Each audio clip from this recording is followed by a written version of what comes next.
Alhamdulillah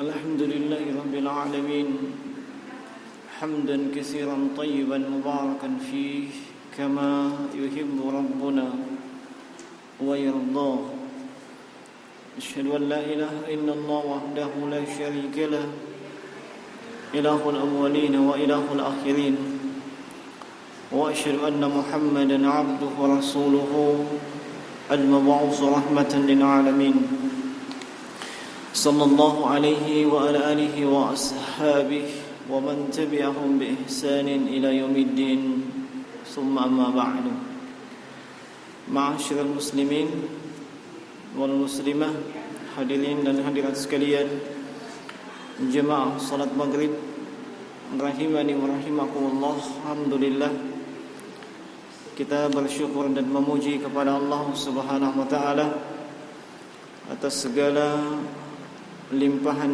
nikmat, karunia dan juga keutamaan yang senantiasa dicurahkan dan dilimpahkan kepada kita semua sampai dengan saat ini, sampai dengan detik ini.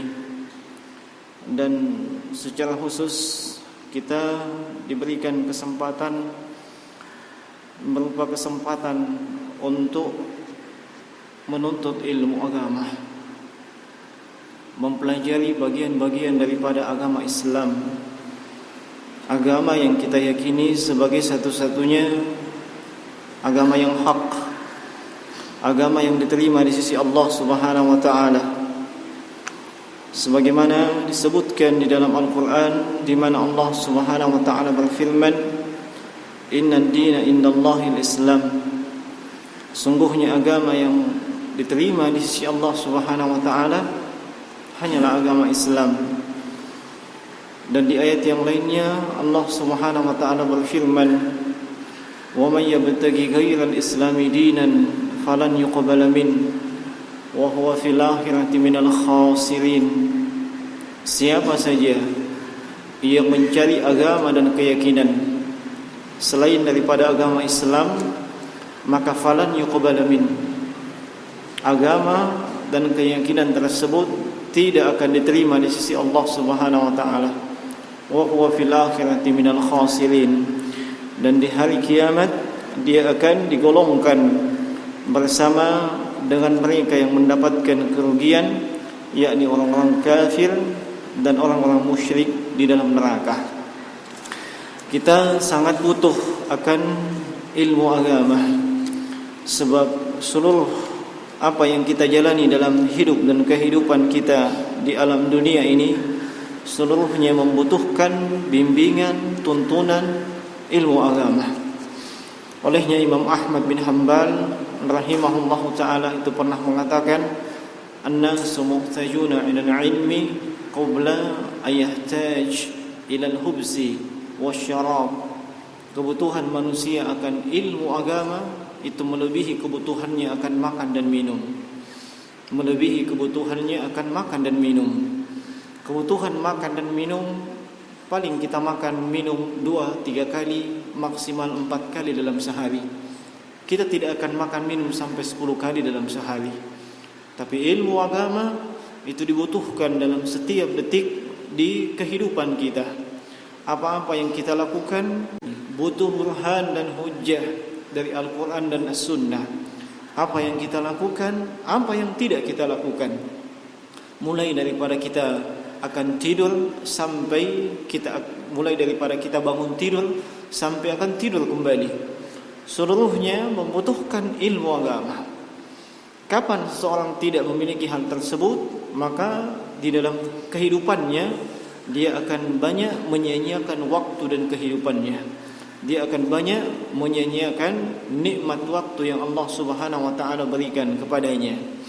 Ma'asyiral muslimin, hadirin dan hadirat sekalian, di kesempatan petang hari ini kembali kita melanjutkan kajian kitab Al-Adabul Mufrad yang ditulis oleh Amirul Mukminin fil Hadits Imam Abu Abdullah Muhammad bin Ismail ibn Ibrahim Al-Bukhari rahimahullahu taala, yang alhamdulillah kita sudah sampai di bab yang ke-12. Di bab yang ke-12 beliau mengatakan babu la yastaghfiru li abihi al-musyrik. Babu la yastaghfiru li abihi al-musyrik. Ini adalah bab yang membahas atau menjelaskan bahwa seorang anak tidak memohonkan ampun, tidak memohonkan ampun untuk kedua orang tuanya yang meninggal dalam keadaan musyrik atau dalam keadaan kafir. Nah, hadis yang ke-23, haddatsana Ishaq ibn Rahawai. Ini Ishaq ibn Rahawai. Naam, imamul alam as-sabat. Kemudian qala akhbar, dia seorang yang saduq yuhim. Naam. Kemudian haddatsani abi, telah menceritakan kepadaku abi atau ayahku. Ayahnya adalah Husain bin Waqid. Naam. An Yazid An-Nahwi. Iya. Kalau ayahnya tadi Ali bin Husain, yaitu Husain bin Waqid, dia seorang saduq min khiyarin nas, seorang yang jujur, termasuk manusia yang terbaik. Kemudian An Yazid An-Nahwi, dari Yazid An-Nahwi, yaitu Ibn Abi Sa'id Abul Hasan. Nah, dia seorang yang thiqah, dan di thiqah yang disepakati kesiqahannya. Kemudian An Ikrimah, dari Ikrimah ini maula Ibni Abbas, mantan budak Abdullah bin Abbas radhiyallahu taala anhu. An Ibni Abbas, sahabat yang mulia, anak dari paman Nabi sallallahu alaihi wasallam, seorang yang dikenal sebagai ahli tafsir di kalangan sahabat. Fi qoulih ta'ala, Abdullah bin Abbas menyebutkan tentang firman Allah Subhanahu wa taala, imma yablughanna indakal kibara ahaduhuma aw kilahuma fala taqul lahumā uffin wa la tanharhuma wa qul lahumā qawlan karīmā. Ayat ini terdapat dalam surah Al-Isra di ayat yang ke-20 23, di mana Allah Subhanahu wa taala berfirman, apabila kedua orang tuamu telah mencapai usia yang senja, usia tua, atau salah satu dari mereka, nah, maka fala taqul lahumā uffin, jangan kalian mengucapkan ucapan yang uff. Uff adalah kalimat yang tujuannya atau kalimat yang sangat berpotensi menyakiti hati kedua orang tua atau salah satu dari kedua orang tua. Dan kalimat uff itu kalimat yang paling rendah. Kalimat yang paling rendah derajatnya, yaitu kalimat sepotong secuil kata saja yang bisa berakibat kedua orang tua kita atau salah satu dari keduanya itu merasa sakit hati, kemudian tidak terima dan seterusnya, itu masuk dalam kategori uff. Meskipun kita mengatakan atau kita mengatakan ih, atau kita mengatakan itu masuk semua dalam kategori uff. Yang jelas orang tua tidak terima itu kata-kata. Nah, itu menyakitkan hati mereka. Itu termasuk kalimat uff. Allah Subhanahu wa taala melarang dengan tegas, fala taqul lahumā uffin, jangan kalian ucapkan kepada keduanya uff, wala tanharhuma, jangan dibentak. Jangan dibentak kedua orang tua tersebut. Wa qul lahumā qawlan karīmā, dan ucapkan kepada kedua orang tuamu ucapan yang karima, ucapan yang baik, ucapan yang menyejukkan, ucapan yang menyenangkan dan membuat hati mereka tenang. Dan tidak boleh ucapan yang mengandung kesedihan atau membuatnya sedih, ataupun ucapan yang membuatnya kaget, ataupun ucapan yang membuatnya sakit hati. Naam. Waqfid lahuma janaha dzulli minar rahmah, hendaknya engkau merendahkan dirimu, jangan petantang petenteng di hadapan kedua orang tuamu. Meski engkau memiliki banyak atau sedikit hal yang tidak dimiliki oleh kedua orang tuamu, baik dari sisi keilmuan, sisi pendidikan, dari sisi harta, pangkat, jabatan, status sosial, meskipun anda lebih dibandingkan kedua orang tuamu, waqfid lahuma janaha dzulli, Status Anda ketika masuk ke dalam rumah adalah anak. Meskipun di luar sana adalah Anda seorang yang jenderal. Iya, di luar sana Anda kepala preman, Anda kepala pasar, Anda kepala bidang, kepala dinas, ataupun wali kota. Tapi begitu masuk ke dalam rumah orang tua, status Anda adalah anak. Tundukkan dirimu. Iya, tundukkan dirimu. Iya, itu akan membuat ucapan kita, tindakan kita itu akan terkontrol. Nah, wahfid lahuma janaha dzulli minar rahmah wa qur rabbirhamhuma kama rabbayani shaghira. Dan ucapkanlah atau doakanlah rahmat, iya, untuk kedua orang tuamu sebagaimana kedua orang tuamu telah melahirkan, mendidikmu, iya, semasa engkau kecil. Nah, ayat ini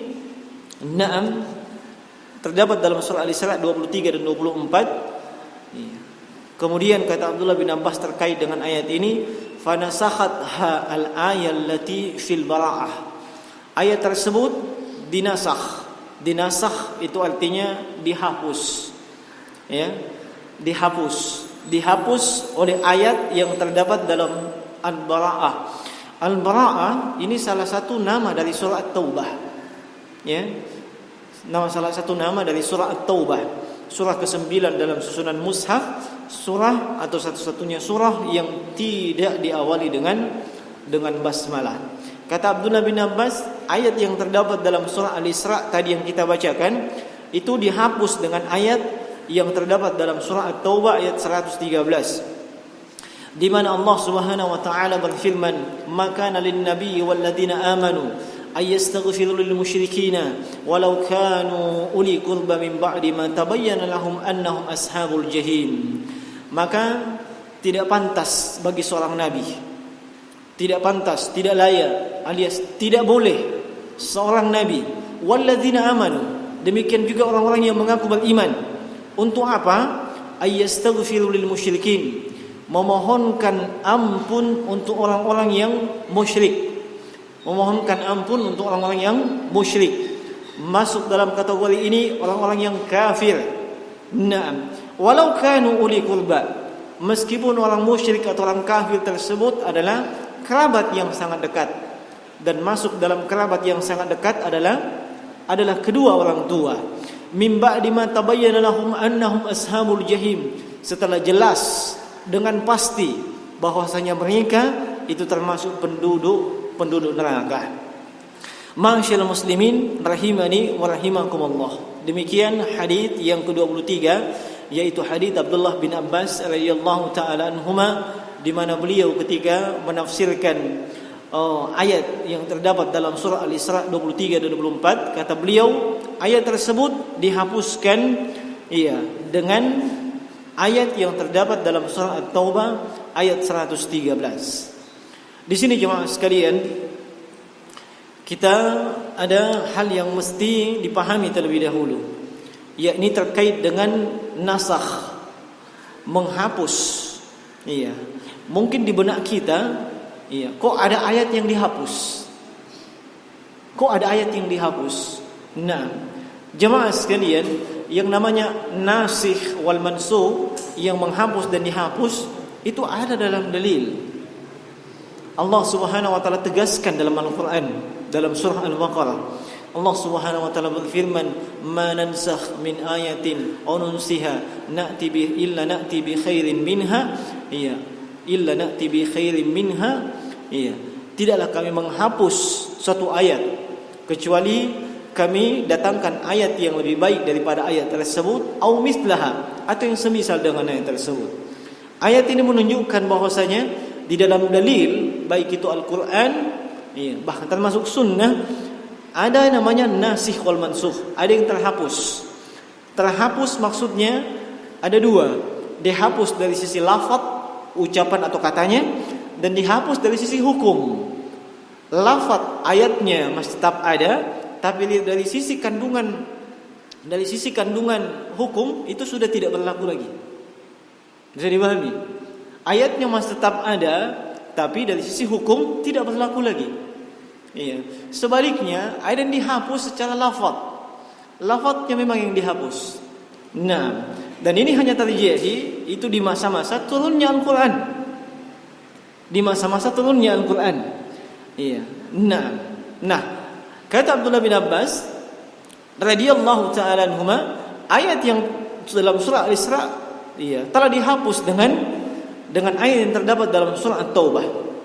Nah, perlu dipahami juga terlebih dahulu bahwasanya terhapusnya satu ayat nasi dan mansukh, ada yang menghapus, ada yang dihapus, ini bisa kalau memenuhi syarat. Syarat yang pertama, kalau kedua ayat tersebut tidak bisa dikompromikan. Kedua ayat tersebut tidak bisa dikompromikan. Nah, syarat yang kedua, seseorang mengetahui mana ayat yang lebih dahulu turun dan mana ayat yang belakangan. Otomatis ayat yang belakangan ini posisinya nasikh, menghapus. Ayat yang sebelumnya itu namanya mansukh, dihapus. Dia mesti tahu, dan tahu itu salah satu yang dia mesti ilmui adalah ilmu tarikh, ilmu sejarah. Nah, ilmu sejarah, kemudian ilmu-ilmu yang terkait dengan ulumul Quran. Dia mesti tahu itu. Tidak boleh hanya sekedar mengatakan ini ayat terhapus dengan ini. Tidak boleh. Dia mesti punya ilmu dulu. Dari mana dia tahu? Kapan dia tahu diturunnya ayat belakangan? Kapan dia tahu turunnya ayat ini lebih dahulu? Nah, ini syarat yang kedua. Yang ketiga, subutul nasih. Memang ditetapkan dalam ayat atau dalam hadis menurut lisan Nabi SAW, ayat ini menghapus ayat yang lainnya. Ada dari lisannya Nabi SAW, ada dari hadis. Nah, untuk menerapkan tiga ini, supaya nampak jelas bahwasanya ayat ini terhapus dengan ayat yang terdapat dalam surat Taubah, mesti diterapkan tiga ini. Kalau salah satunya tidak terpenuhi, maka belum bisa diterapkan. Tidak bisa dikatakan ayat ini terhapus dengan ayat yang berikutnya. Syarat yang pertama, kalau tidak bisa dikompromikan. Ayat yang kita bacakan ini, dua ayat ini, sependek pengetahuan saya bisa dikompromikan. Contoh, kita lihat Allah Subhanahu wa taala berfirman, "Wa qul rabbirhamhuma kama rabbayani shaghira." Allah perintahkan untuk mendoakan rahmat kepada kedua orang tua. Nah, sebagaimana kedua orang tua kita mendidik kita semasa kita kecil. Perintah Allah jelas dalam surah Al-Isra, mendoakan rahmat untuk kedua orang tua kita. Nah, ayat yang terdapat dalam surah At-Taubah itu larangan tegas dari Allah untuk memohonkan ampun kepada orang tua yang musyrik ataupun orang tua yang kafir. Itu berlaku untuk Nabi dan untuk seluruh kaum mukminin. Nah, ayat yang kedua ini, ada kisahnya. Nabi SAW itu berkata, "Ista'zantu Rabbi." Saya meminta izin kepada Allah untuk memohonkan ampun kepada orang tua beliau. Nabi SAW berkata, saya minta izin kepada Allah untuk memohonkan ampun kepada orang tua beliau. Orang tua beliau sudah meninggal. Nah, falam yu'zan li, kata Nabi, saya tidak diizinkan oleh Allah. Saya tidak diizinkan Allah. Fasta'zantu an azurahuma. Saya pun minta izin untuk menziarahi kuburannya.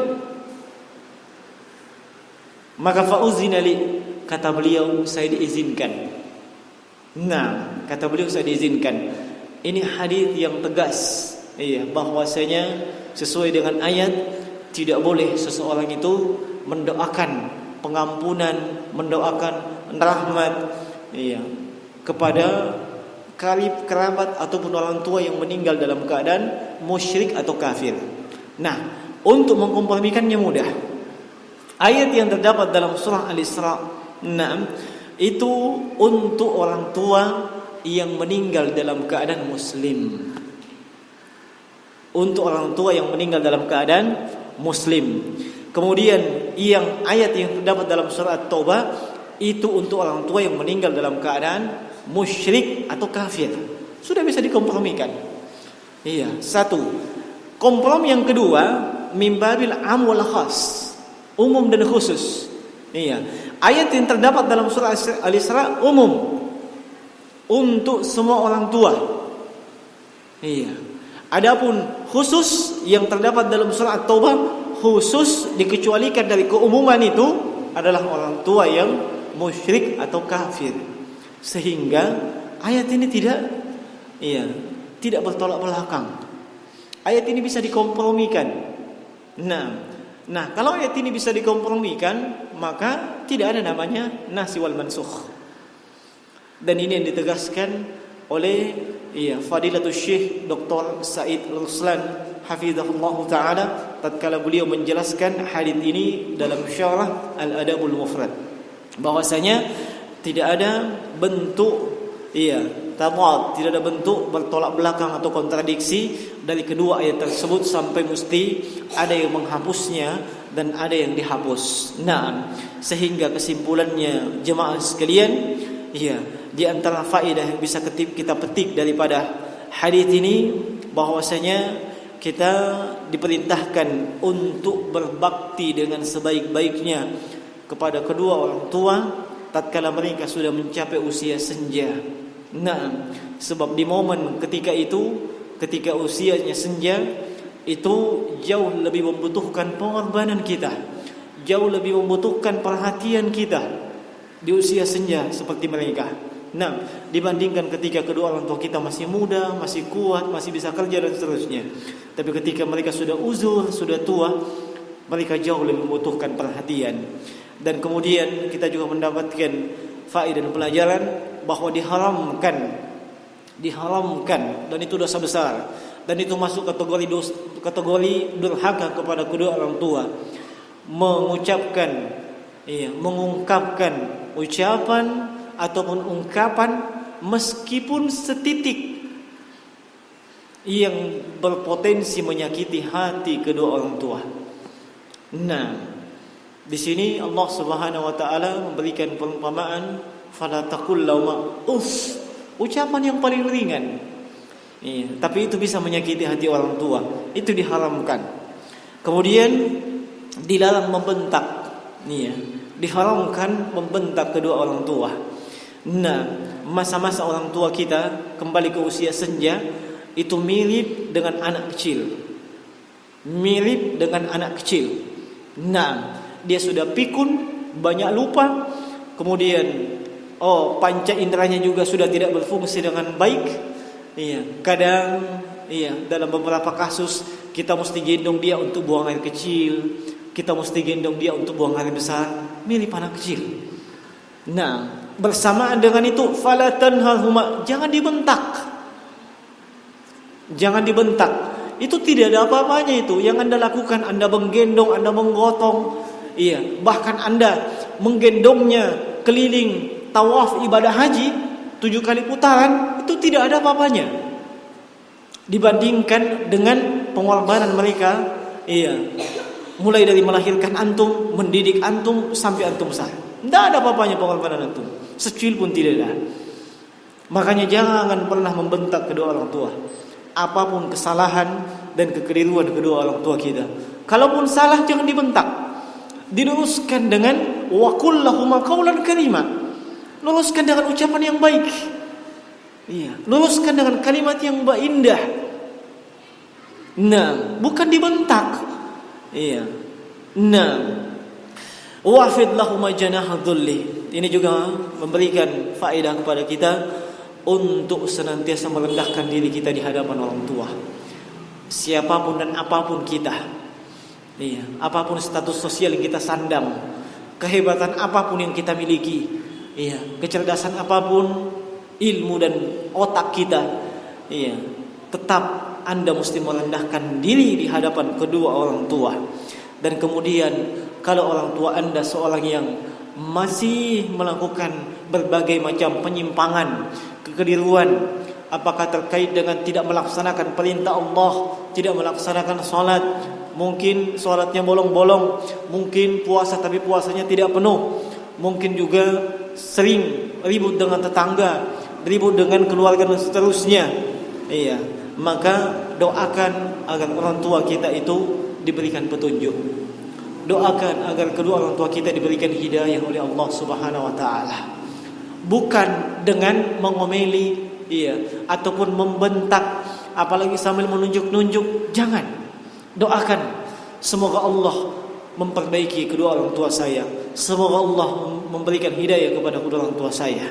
Nah, dan ketika orang tua kita meninggal dalam keadaan muslim, dalam keadaan Islam, doakan minimal dengan 3 doa. Minimal dengan 3 doa. Allahumma ghfirlah, ya Allah ampunilah dia. Allahumma arhamha, ya Allah ampunilah, rahmatilah dia. Wa'fu an, maafkan dia. Minimal dengan 3 doa tersebut. Nah, ini berlaku untuk kedua orang tua kita atau salah satunya yang sudah meninggal.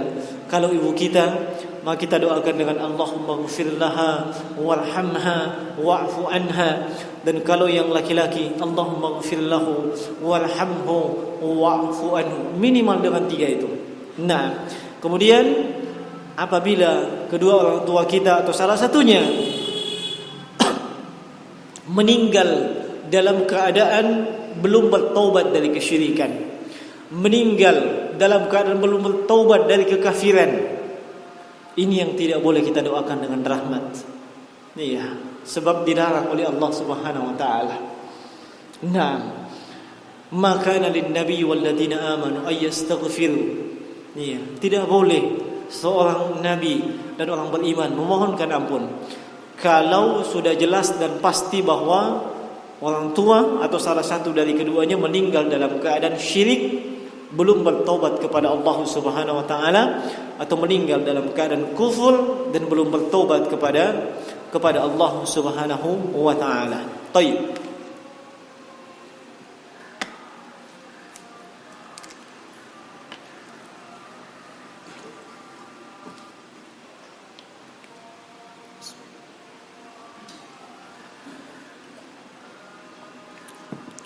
Bab yang ke-13, Babu birril walid al-musyriki. Ini bab yang ke-13, kata penulis rahimahullahu taala, Babu birril walidi al-musyriki. Ini adalah bab yang menerangkan, menjelaskan kewajiban berbakti kepada orang tua yang musyrik. Ini kata Syekh Dr. Said Ruslan hafizahullah taala, adanya bab ini untuk menghilangkan dugaan-dugaan yang keliru di kalangan manusia. Sebab di bab sebelumnya tidak boleh dimohonkan ampun, tidak bisa dimintakan ampun. Makanya di bab ini menunjukkan bahwasanya meskipun orang tua kita musyrik, meskipun orang tua kita kafir, atau bahasa lainnya, ungkapan yang lainnya, meskipun orang tua kita di kalangan ahlul bid'ah, di kalangan hizbiyun, bukan orang yang taat, tapi kewajiban berbakti tetap ada. Itu bukan alasan Anda durhaka. Itu bukan alasan Anda durhaka. Nah, termasuk mungkin orang tua kita selama ini selalu menghalang-halangi niatan-niatan baik kita. Nah, niatan-niatan baik kita selalu dihalang-halangi oleh orang tua kita yang sesuai dengan kacamata kita, pandangan kita, ini kebaikan. Kita mau masuk polisi misalnya. Orang tua bilang jangan. Alasannya kenapa? Itu banyak polisi ditembak. Wah, ini menghalang-halangi. Mau masuk tentara, tidak boleh. Nah, kalau mau jadi polisi tidur saja. Nah, yang jelas ada hak keinginan kita, itu dihalangi oleh orang tua. Orang tua tidak ingin itu. Kita ingin kuliah di Australia, ingin kuliah di Australia, di Canberra sana. Naam, di negeri kanguru. Iya, kita punya cita-cita itu sejak SD. Naam, terpampang di kamar kita Canberra Australia lengkap dengan kangurunya. Kita ingin ke sana kuliah. Tapi orang tua mengatakan, "Nak, jangan. Terlalu jauh." Iya, terlalu jauh. Bagaimana kalau ada apa-apa? Siapa yang bisa menjenguk kamu? Iya, saya saja. Iya, Balandai saja saya bingung. Iya, apalagi mau ke Canberra sana. Orang tua menghalangi. Iya. Maka Anda tidak boleh mengatakan, "Ini bapak ketinggalan zaman, kuno sekali ini bapak." Iya, orang sudah di bulan, dia masih di bawah. Jangan. Iya. Mungkin salah satu hal yang alasan orang tuamu menghalangi apa? Tidak ada biaya. Iya, tidak ada biaya. Cuman mungkin orang tua malu mengatakan tidak ada biaya. Malu mungkin. Iya. Meskipun orang tua kita menghalangi seperti itu bukan alasan Anda durhaka. Itu bukan alasan durhaka.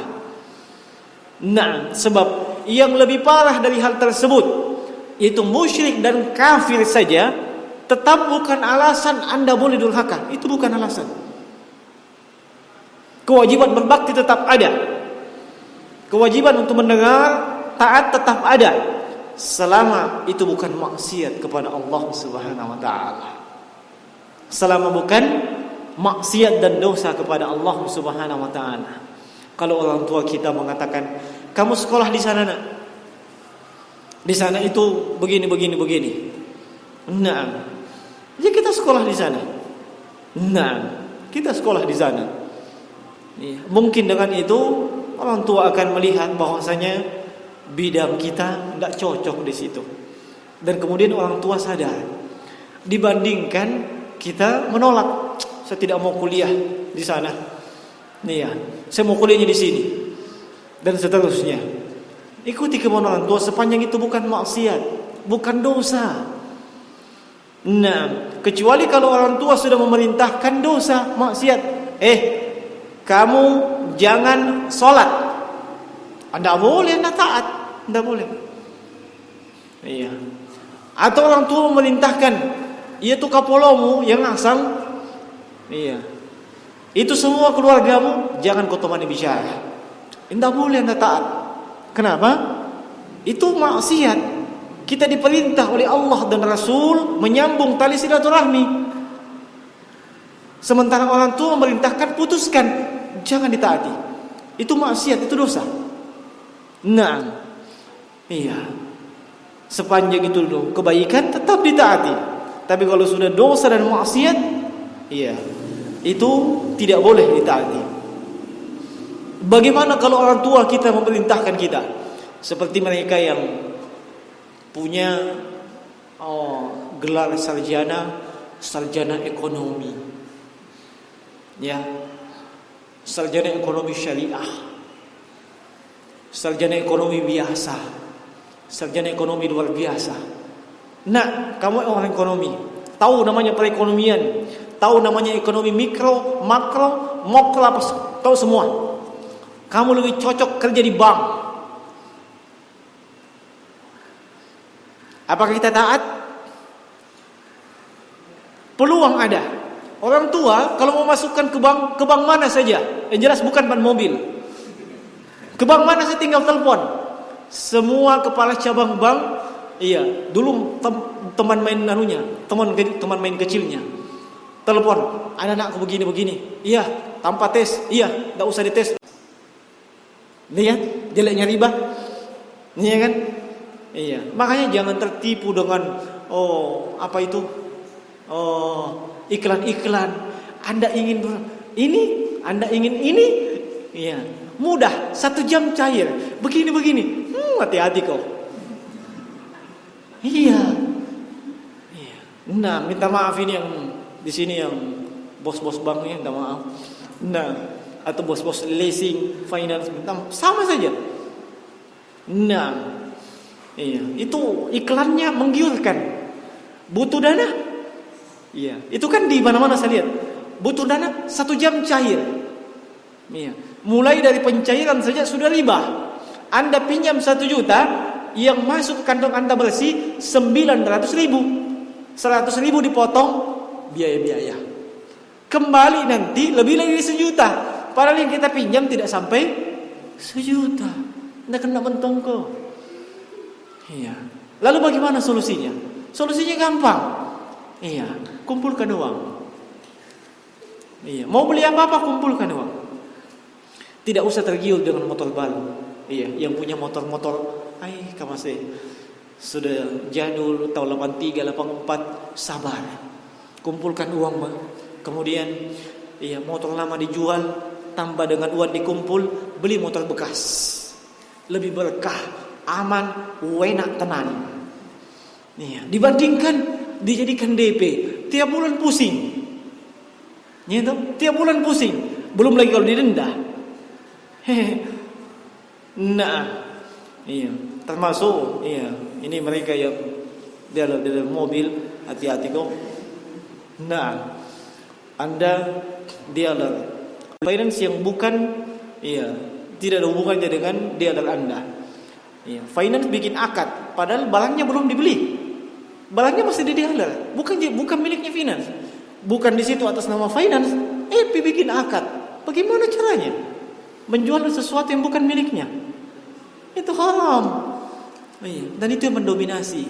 Makanya di sini alhamdulillah belum macet, tapi di kota Makassar itu macet jalanan luar biasa. Kira-kira apa penyebabnya macet luar biasa? Penyebabnya riba. Itu tadi. Anda mau kredit mobil 9 juta, silahkan. Anda punya uang 9 juta, langsung dapat Sigra. Iya. Punya 12 juta, Avanza. Iya. Kemudian terjadi akad riba, jadilah mobil. Itu bikin macet jalanan. Nah, kalau orang tua kita menyuruh kita bekerja di bank, tempat-tempat yang riba seperti itu, kita tidak boleh taat. Tapi bukan kita durhaka. Ya, kita jelaskan itu riba. Kalau kita menghindari sesuatu yang Allah haramkan, niscaya Allah akan ganti dengan sesuatu yang lebih baik. Dipahamkan dengan baik kedua orang tua kita, dengan bahasa yang santun, dengan bahasa yang hikmah. Jangan ditunjuk-tunjuk itu orang tua. Bahkan mentunggu kau, jangan. Dia cuma tahunya itu baik, kasihan. Dia tidak paham itu. Anda yang paham, jelaskan bagaimana dia bisa paham. Dan tidak perlu Anda ceramai bapak Anda. Pak, duduk situ, saya mau ceramah. Tidak perlu. Cukup dibicarakan dengan baik. Ya, disampaikan dengan hikmah dan seterusnya. Nah, sepanjang itu bukan maksiat dan dosa, wajib Anda taat. Ya, tapi kalau itu maksiat dan dosa tidak boleh Anda taat. Dan terlebih lagi, ketika orang tua kita musyrik atau kafir, tetap Anda wajib berbakti kepadanya pada hal-hal yang ma'ruf, hal-hal yang baik dan bukan maksiat dan dosa. Sudah habis waktu ya? Baik. Sekira ini yang bisa kita sampaikan di kesempatan petang hari ini. Kita lanjutkan di kesempatan berikutnya insyaallah. Dan kemudian yang terakhir sekali, saya lihat di pamflet yang terpasang ada acara hari Sabtu dan Ahad. Ya. Maka saya katakan tidak usah menghadiri acara tersebut. Tidak usah menghadiri acara tersebut. Antum itu hizbiyun di kalangan mereka. Antum itu dikatakan bukan ahlus sunnah di kalangan mereka. Tujuannya apa? Supaya antum ikut dengan mereka. Itu saja. Iya. Mereka orang-orang berpenyakit. Iya. Orang-orang berpenyakit, bertameng dengan fatwa ulama dan tidak memperhatikan fatwa ulama yang lainnya. Itu namanya taklid buta. Itu namanya ta'assub. Jangan ikut-ikutan dengan acara yang seperti itu. Kemudian di sisi lain, pembahasannya A, yang dibahas itu B, dibahas itu C, dibahas itu D. Itu judulnya A. Tapi nanti dibahas Anda begini, semuanya yang intinya menjelek-jelekkan. Itu karakteristik mereka. Iya. Makanya hati-hati ketika lihat pamflet bagus, cantik, jangan langsung dibilang begitu. Jangan sembarangan. Iya. Al-ilmu dinun. Fanzuru man ta'khuduna dinakum. Ilmu ini itu adalah bagian dari agama. Perhatikan baik-baik dari mana kalian mengambil ilmu agama kalian. Iya. Yang kita khawatirkan kalian akan sibuk dengan syubhat yang mereka lontarkan, kemudian meninggalkan majelis ilmu. Itu yang banyak kita lihat. Iya, orang-orang yang aktif di kalangan ini sibuk dengan HP-nya, kemudian mencari-cari kesalahan. Oh, si fulan begini-begini, sudah bikin kelompok lain. Maka jangan berpenyakit. Iya, orang berpenyakit seperti itu. Jangan. Iya, saya sama sekali tidak merekomendasikan untuk menghadiri acara-acara yang dilakukan oleh kelompok-kelompok. Iya, apalagi kalau misalnya kelompok itu dilarang oleh pemerintah. Iya, jangan. Nah, baik. Sekira ini yang bisa kita ingatkan. Subhanallah bihamdik, asyhadu an la ilaha illa anta, astaghfiruka wa atubu ilaik. Assalamualaikum warahmatullahi wabarakatuh.